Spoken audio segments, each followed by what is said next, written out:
So designing is completed.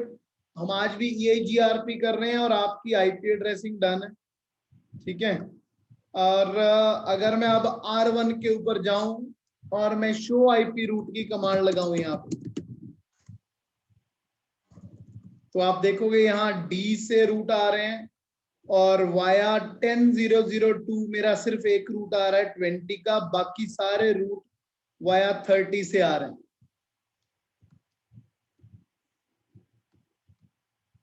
Clear? R1 के ऊपर आप चेक कर सकते हो, वाया रूट सारे 30 से आ रहे हैं।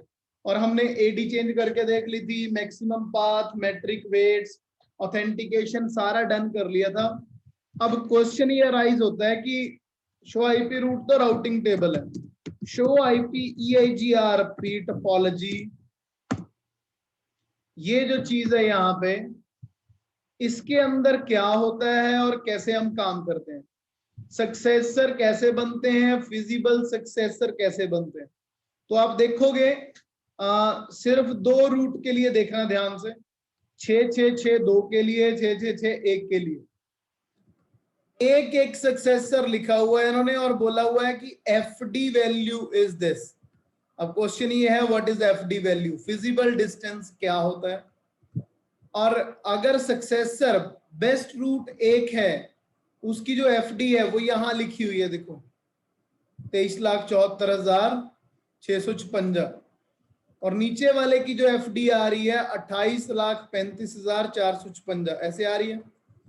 तो इसका कहने का मतलब है कि रूट तो मेरे पास 2 हैं, एक सक्सेसर और एक फिजिबल सक्सेसर, लेकिन शो IP रूट में मैं सिर्फ बेस्ट रूट को ही प्रेफरेंस दूंगा, है ना। EIGRP के अंदर क्या हो रहा है कि बेस्ट रूट को प्रेफरेंस मिलेगी, लेकिन बाकी देखो अगर देखा जाए show IP EIGRP topology all links, all links का मतलब होता है कि जितने भी पॉसिबल रूट हैं हर जगह जाने के आप वो बताओ। और अगर आप सिर्फ EIGRP टोपोलॉजी लगाते हो तो सिर्फ 2 रूट उनमें आते हैं, जैसे 60 के लिए आ रहा है या फिर इसके लिए आ रहा है, मैंने पहले देखा नहीं, 60 के लिए आ रहा है, बाकियों के लिए 2-2 रूट नहीं आ रहे हैं, 50 के लिए 2 रूट नहीं आ रहे हैं, 40 के लिए 2 रूट नहीं आ रहे हैं, 30 के लिए 2 रूट नहीं आ रहे हैं, 20 के लिए 2 रूट नहीं आ रहे हैं, बाकी इन तीनों के लिए 2-2 रूट आ रहे हैं। तो इससे ये प्रूव होता है कि ये इसका सक्सेसर है और ये इसका फिजिबल सक्सेसर। अब क्वेश्चन क्या है, फिजिबल सक्सेसर बनने की कंडीशन, मतलब बैकअप रूट बनने की कंडीशन क्या है हमारे पास। तो देखो ध्यान देना, अब अगर ये मेरा R1 है, R1 से R6 तक जाने का एक मेरा प्राइमरी पाथ है जो नीचे वाला बता रहा है, एक मेरा सेकेंडरी पाथ है, बट बना कैसे, देखो जो ऊपर वाला रूट है मेरा इस टाइम पे वो फिजिबल सक्सेसर है, मतलब मैं फिजिबल नहीं बोलूंगा, मैं नॉन सक्सेसर बोलूंगा, ठीक है। मैट्रिक के हिसाब से अगर बात की जाए, नीचे वाला पाथ जो है वो मेरा बेस्ट रूट है, 30, 40, 50 वाला बेस्ट रूट है। अब इसने 60, 6661, 662 के लिए क्यों बनाया उसे, फिजिबल सक्सेसर क्यों बनाया, उसके लिए मेरी एक कंडीशन है।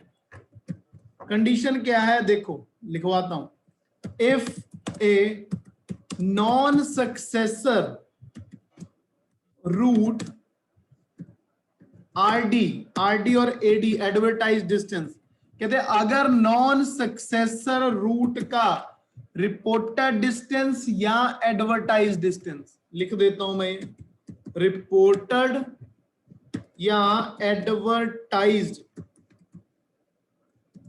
डिस्टेंस, अगर नॉन सक्सेसर रूट का रिपोर्टेड और advertise distance is less than the FD of successor, अगर नॉन सक्सेसर रूट की एडवर्टाइज डिस्टेंस कम है FD ऑफ सक्सेसर से।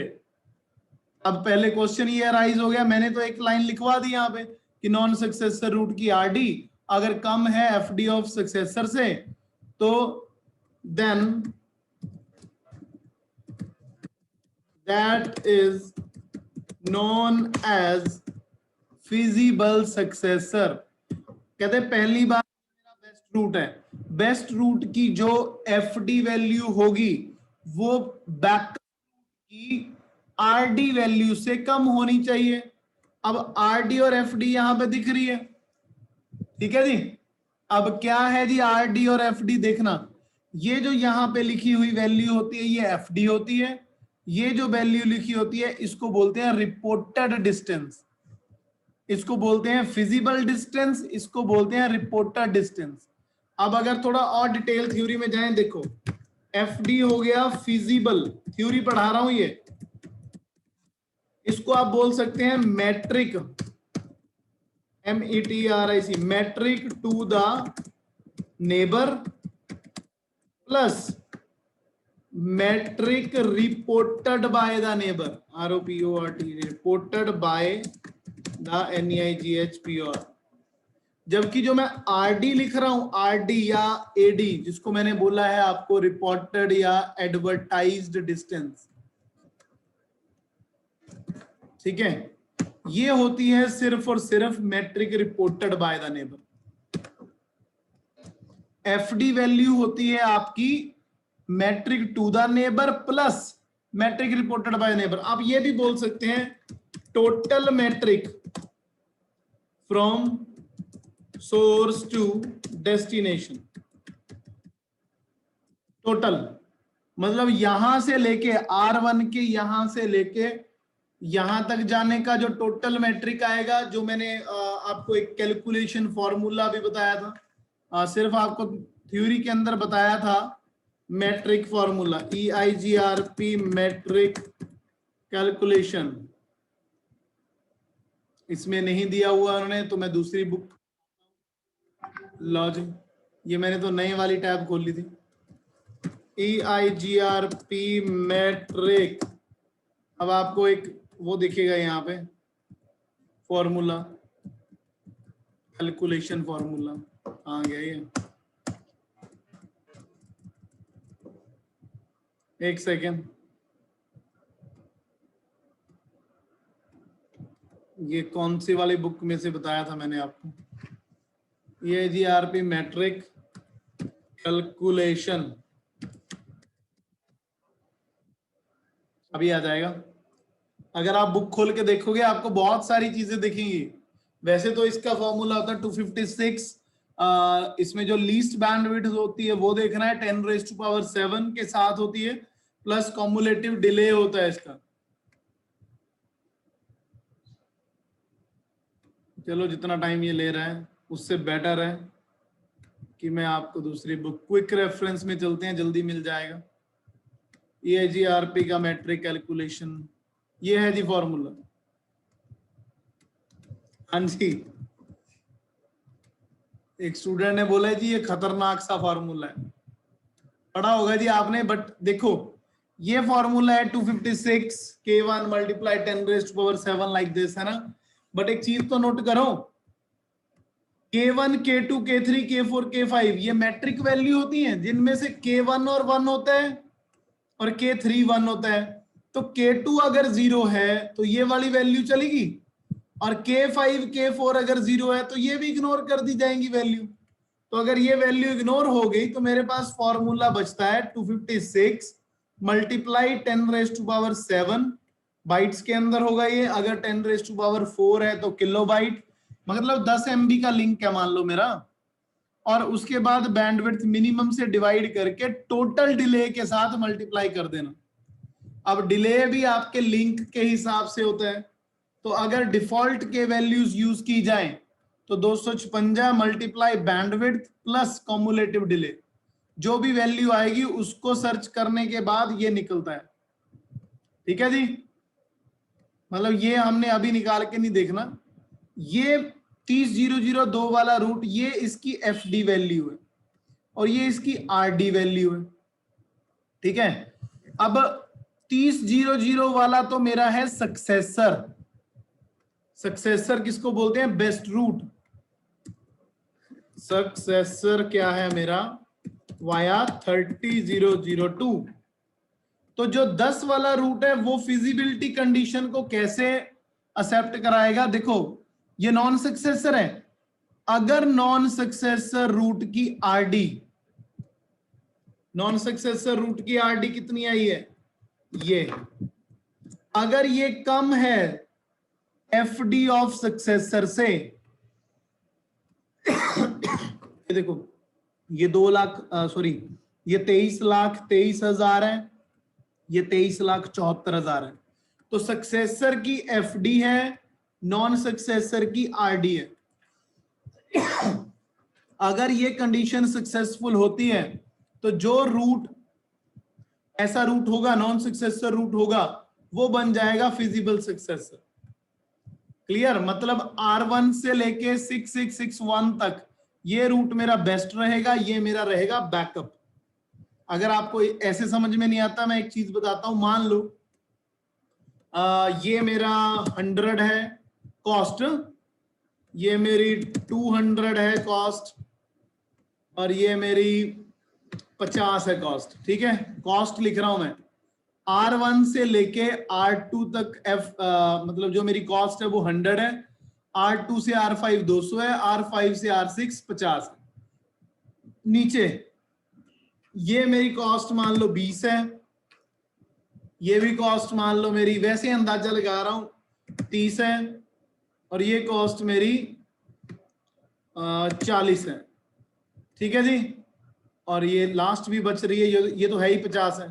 तो अगर मैं कैलकुलेट करूं अपने तरीके से, देखो matric to the neighbour R1 से लेके R2 तक की मैट्रिक, अगर मैं ऊपर वाले पाथ को देखूं, यहां पे कहां गया मेरा notepad, metric to the neighbour, मैं ऊपर वाले पाथ की बात कर रहा हूं, वाया अगर मैं 10 0 0 2 जाऊं, मैट्रिक टू द नेबर है मेरी 100 प्लस, अब R2 से लेके यहां तक की मैट्रिक कितनी है? 200 plus 50 250, metric to the neighbour plus metric reported by the neighbour, 100 मेरी मैट्रिक टू द नेबर है, ये मेरी आरडी वैल्यू होगी 250, और टोटल जो इसका बनेगा वो बन जाएगा मेरा एफडी।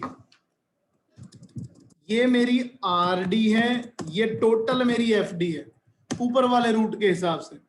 अब R1 से लेके R3 तक क्या है? 20 प्लस जो भी ज्यादा टोटल होगा, 30 प्लस 40 30 70 प्लस 50 120, ये टोटल बन गया 140। अब नीचे वाले रूट की जो एफडी है वो 140 है, मतलब ये सक्सेसर है।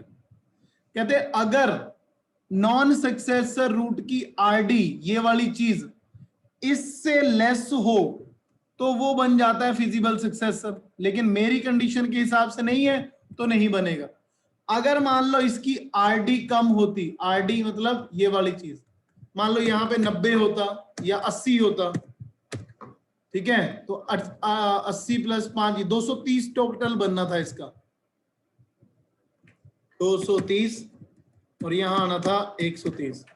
अब देखो नॉन सक्सेसर रूट की जो आरडी है वो सक्सेसर से कम है, तो ये बन जाएगा जी फिजिबल सक्सेसर। इसीलिए मैं आपको बता रहा था कि ये एफडी होती है, ये आरडी होती है। तो थ्योरी के लिए ये चीज बहुत जरूरी है। अगर मेरे करंट रूट की एफडी कम है नॉन सक्सेसर रूट की आरडी से, ठीक है जी, तो फिर क्या बन जाता है? वो फिजिबल सक्सेसर। इसके अलावा कोई इसका कोई रूट का चेंज नहीं है। होप सो आपको थ्योरी में ये चीज समझ में आ गई होगी। ठीक है, बाकी आगे चलते हैं थोड़ा, इसमें अभी काफी सारी चीजें हैं। ये तो थ्योरी। अगर आप इस चीज को आप या मतलब ज्यादा या कम करना चाहते हो, थ्योरी के बाद इस चीज को कम ज्यादा, मतलब जो ये एफडी आरडी आई है, अगर आप इसको कम ज्यादा करना चाहते हो तो उसमें एक टॉपिक लगता है जी ऑफसेट लिस्ट। ऑफसेट लिस्ट लेकिन वो बाद में लगाएंगे। मैं चाहता हूं यहां पे कि मेरे 6 वाले रूट के लिए जो बाय डिफॉल्ट एक रूट आ रहा है, उस एक रूट की जगह लोड बैलेंसिंग हो, क्योंकि EIGRP unequal cost load balancing कर सकता है। मतलब आधा रूट इधर से जाए, आधा रूट उधर से जाए नीचे वाले पाथ से। तो उसके लिए हमारे पास EIGRP के अंदर एक बहुत बढ़िया चीज है जी, और उस चीज का नाम है जी वेरिएंस। R1 के ऊपर चलते हैं, पहले शो आईपी प्रोटोकॉल लगाते हैं। देखो मैंने क्या लिखा था, EIGRP मैक्सिमम मैट्रिक वेरिएंस 1। असल में होता क्या है वेरिएंस, कहते हैं वेरिएंस होता है आपके FD के अंदर मल्टीप्लायर वेरिएंस। मतलब जो भी आपकी बेस्ट रूट होगा, सक्सेसर होगा, अगर मैं वेरिएंस को 2 कर दूं, राउटर EIGRP 1 के अंदर जाके अगर मैं वेरिएंस को 2 कर दूं, जैसे 128 तक कर सकते हैं, मैंने वेरिएंस 2 किया, पुराने वाला रूट देख लेते हैं पहले। ये देखो ये आ रहा था शो आईपी EIGRP टोपोलॉजी में, ये आ रहा था, इसकी FD ये है, इसकी FD ये है। अब मैं शो आईपी रूट लगा के देखता हूं कि क्या कुछ चेंज हुआ है वेरिएंस 2 से। आप जरा ध्यान देना, जब मैंने पहले शो आईपी रूट लगाया था, रूट सिर्फ 30 से आ रहा था, 30 से। अब आपके रूट दोनों से आ रहे हैं, जबकि नीचे वाले की जो FD है वो 28 लाख है, इसकी 23 लाख है। तो ये तो अनइक्वल लोड बैलेंसिंग होगी। अब क्वेश्चन ये कहता है कि अनइक्वल लोड कॉस्ट बैलेंसिंग कैसे हुई। तो जो वेरिएंस है उसकी थ्योरी जानते हैं थोड़ी सी। असल में वेरिएंस होता क्या है, वेरिएंस उससे इफेक्ट क्या पड़ा। देखो वेरिएंस होता है FD मल्टीप्लायर, ठीक है, FD मल्टीप्लायर करना है इसको।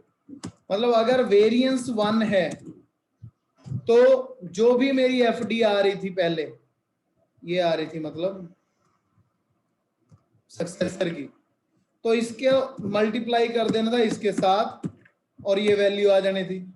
अगर वेरिएंस 2 कर दिया मैंने तो इसके साथ मल्टीप्लाई करो जी 2 को, कैलकुलेटर में जाओ, अब आ गई वैल्यू 47,49,312। मैंने वेरिएंस 2 कर दिया। अब वेरिएंस 2 का मतलब ये है कि मैं चेक कर रहा हूं 6 के रूट के लिए कि मेरे राउटिंग टेबल में 6 तक जाने वाले जितने भी रूट हैं, अब जितने कितने यहाँ पे 2 तो रूट हैं, जितने भी रूट है यहाँ पे, अगर उनकी FD वैल्यू 47,49,312 से कम है, ध्यान देना इस चीज पे, 6 तक जाने वाले जितने भी रूट हैं या 60 तक, अगर उनकी वैल्यू FD वैल्यू 47,49,312 से कम है तो वो सारे के सारे रूट सक्सेसर बन जाएंगे। इसीलिए जो रूट 28 लाख वाला है वो भी अब आपका क्या बन गया, सक्सेसर बन गया। शो आईपी EIGRP टोपोलॉजी में चलते हैं। अब देखो जरा, यहां पे तो इन्होंने कहीं भी मेंशन नहीं किया कि ये 2 सक्सेसर बन गए। सक्सेसर का मतलब बेस्ट रूट होता है ना, तो फिर भी ये रूट राउटिंग टेबल में आ सकते हैं। इसको बोलते हैं EIGRP unequal cost load balancing, ठीक है। ओके, तो वेरिएंस आपकी FD को मल्टीप्लाई करता है।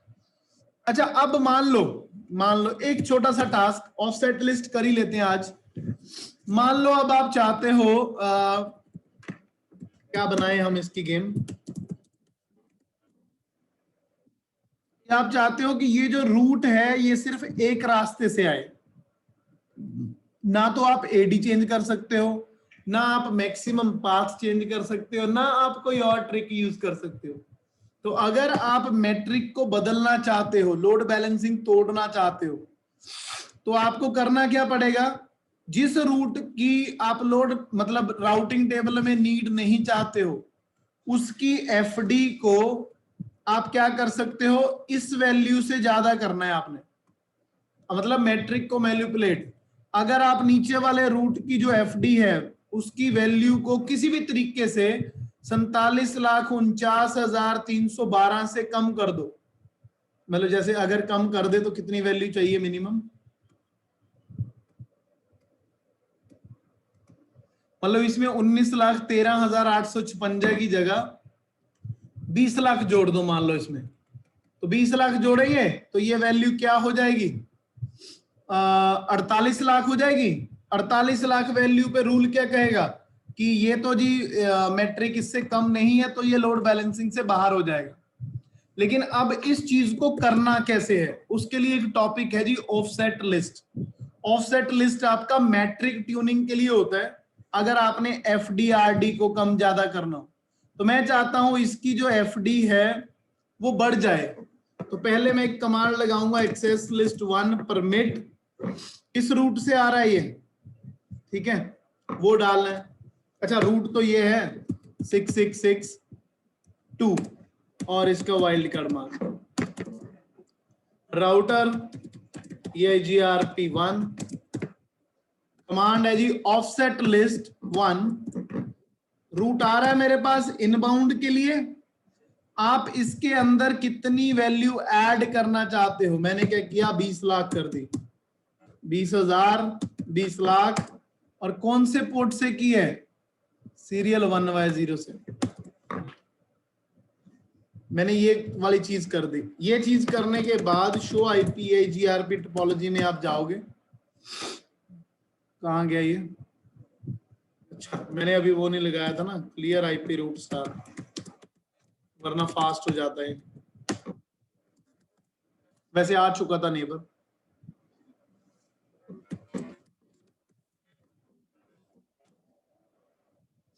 देखो मैंने क्या किया, नीचे वाले रूट में कमांड क्या लगाई है पहले वो देख लो, वरना आप कंफ्यूज रहोगे। ये वाली कमांड लगाई है, 20 लाख ऐड कर दिया। 20 लाख ऐड करने से क्या हुआ, इस वाले रूट के अंदर 48 लाख वैल्यू हो चुकी है, जबकि पिछले टॉपिक में हमने वेरिएंस 2 लगाया था तो वैल्यू 47 लाख पे थी। अब अगर आप शो आईपी रूट लगाओगे, देखो दोबारा से लोड बैलेंसिंग ब्रेक हो रही है। एक रूट से मैंने सिर्फ 6662 के लिए लगाया था ना, 661 के ऊपर तो लोड बैलेंसिंग हो रही है।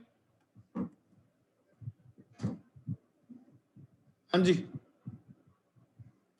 अब ये हो क्यों रही है उसका रीजन देखो, मैंने कहा था वेरिएंस लगा के कि जितनी वैल्यू भी 47 लाख से कम है वो राउटिंग टेबल में आ जाए, लेकिन ये तो 47 लाख से ज्यादा हो गई है।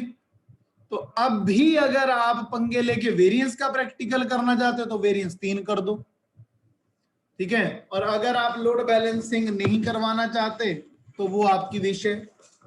तो ऑफसेट लिस्ट आपकी मैट्रिक मैनिपुलेट करने के लिए यूज की जाती है, ठीक है जी। तो ऑफसेट लिस्ट अगर यूज करनी है तो एफडी या आरडी को कम ज्यादा करने के लिए करते हैं।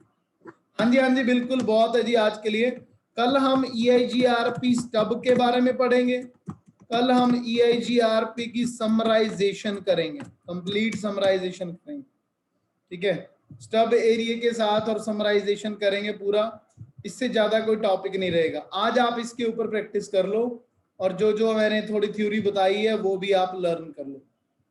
मैं नहीं चाहता भी आपको समझ में ना आए और मैं सिलेबस खत्म करता रहूं।